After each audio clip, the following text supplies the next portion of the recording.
in the Olympic pipeline. But did BP sit on information about the leak? This comes as watchdog groups raise the alarm about structural issues in the pipeline.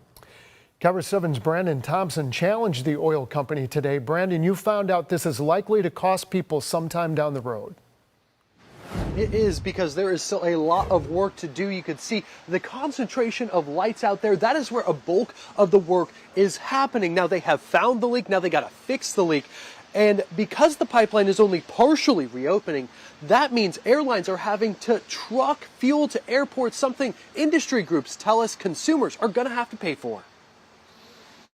Drone 7 flying above the repair work on the Olympic pipeline today. When it goes down, even briefly, everything else unravels. We found out today from BP the leak actually started on November 11th, 5 days before we first found out by airlines raising the concern about jet fuel supply.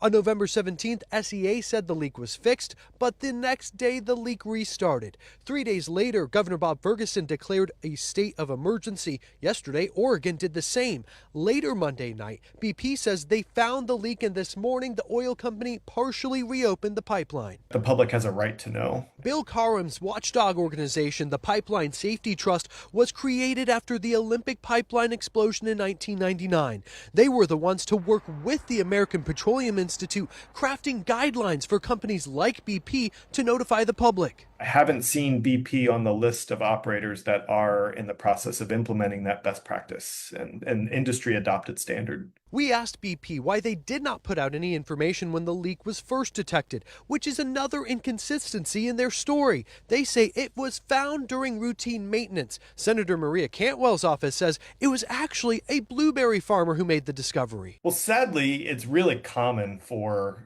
a member of the public to be the one to find a pipeline leak. Delta and Alaska Airlines say they are canceling fuel stops on long-haul flights because the line is partially back open. But tanker trucks are still transporting some fuel at an estimated 4 times the cost. At the end of the day, the consumer will pay those costs over the whole operational delay. Delays that have happened more frequently. The Pipeline Safety Trust reports just 1 stoppage in 20 years, but this is the 4th issue since 2023. This is a permitting issue, and modernizing these pipelines is very important, and that also takes permitting. We're going through that to kind of assess the type of job they've been doing and see if there's reason for the public to be concerned.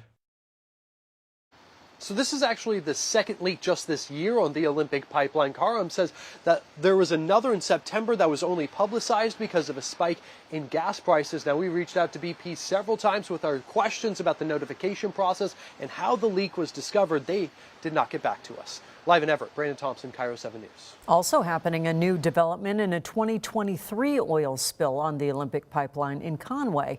In the last 24 hours, the State Department of Ecology issued a $3.8 million fine to Olympic Pipeline Company and BP Pipelines for that spill. The department says a corroded nut caused the release of 21,000 gallons of gas. That was from the pipeline in December of 2023. 4,000 gallons were sent into a stream with fish in it. BP and the Olympic Pipeline Company have 30 days to appeal. Still ahead, gun violence is